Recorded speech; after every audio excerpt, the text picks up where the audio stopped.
if you look at for example, the coverage of China in the Western press or in remarks by Western officials, in particular U.S. officials, they often refer to China as the biggest, or top challenge or biggest threat to the U.S. existence. How do you understand that kind of allegation or criticism? You can understand why they are worried about like a country like China, because China is working in the opposite direction to them.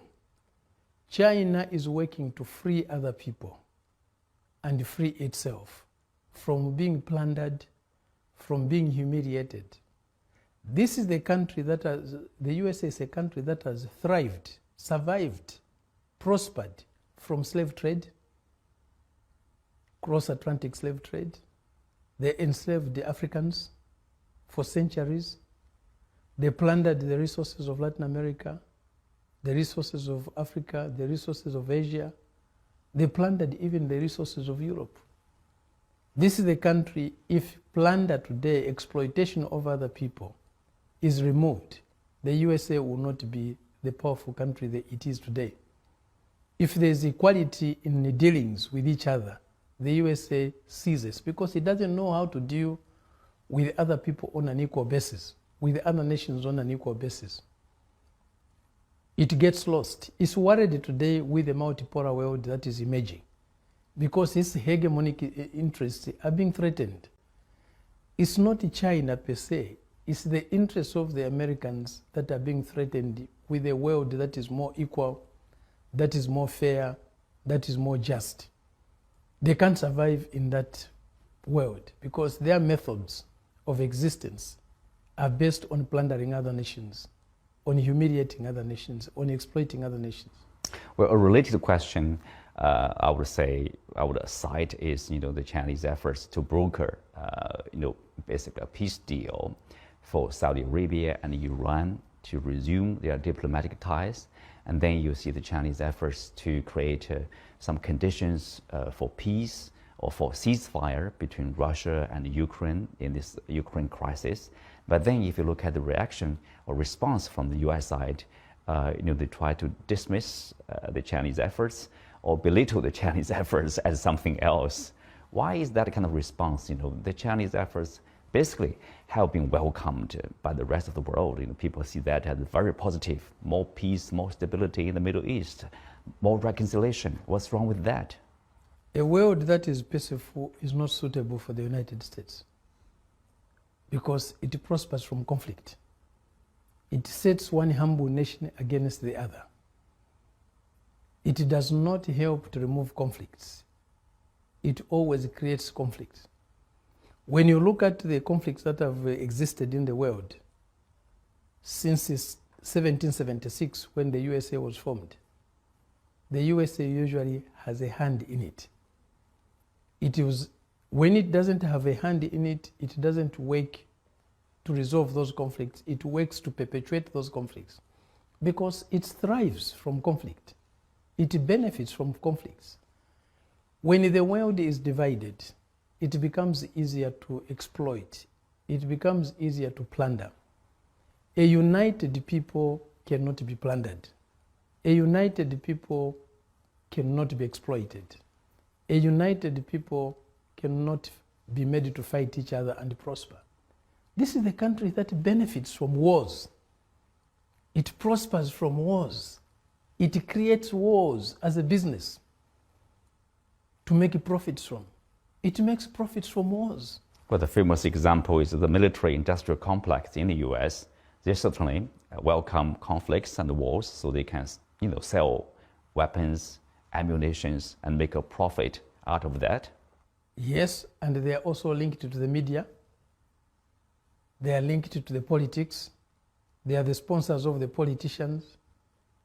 So they have to find conflict all the time. If no conflict arises naturally, they create it so that their industries make more and more money. And every year the U.S. publish, human rights record on every country but itself. What do you make of that? Some people accuse the U.S. of using the so-called human rights to interfere in the internal affairs of other countries, in particular the countries they are not happy with or they see as rivals. What do you make of that? The pious arm of human rights that the USA waves all the time is hypocritical. This is the country that has invaded other countries, killing so many people, including children. This is the country that has appropriated the resources of other countries, leaving those countries helpless. Look at Iraq today. 20th anniversary of 20th anniversary. What is happening to the Iraqi oil money? When Iraq sells oil, all the money goes to the USA. It's the USA government that decides how much to give to the Iraqi government to use. The Iraqi government has to submit a budget to the USA to get its own money after 20 years of that conflict. Is Iraq independent? Is Iraq sovereign? Iraq today is a colony of the USA. This is the country that occupies other countries' territories.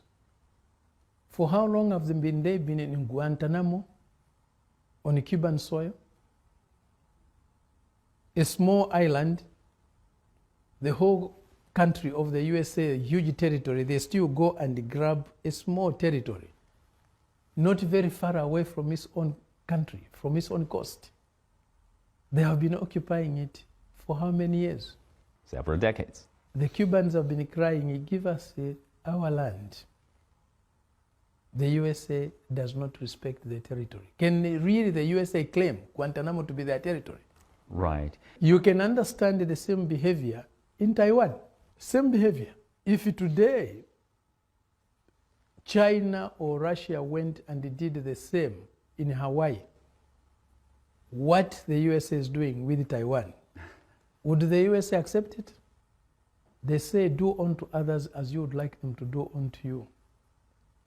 Does the USA do unto others as it would like them to do on itself?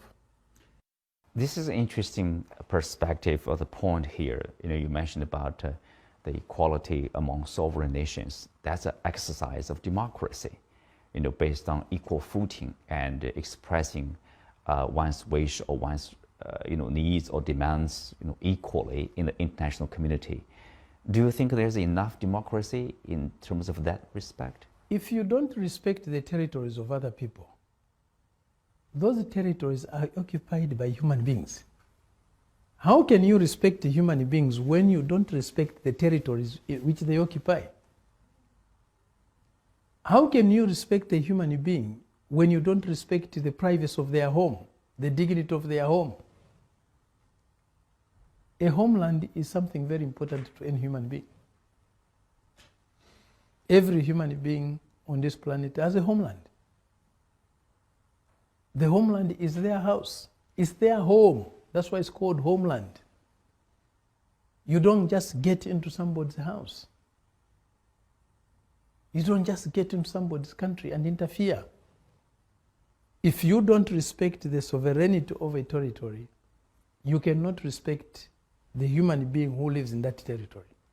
You cannot claim to be committed to their democratic rights.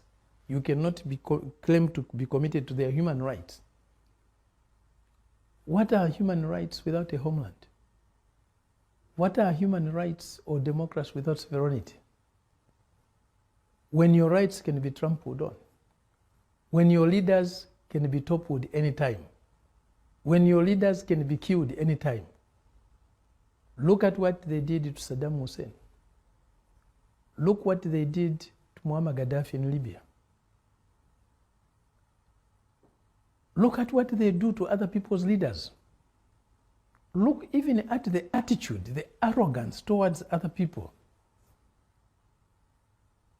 They never respect the leaders of other countries.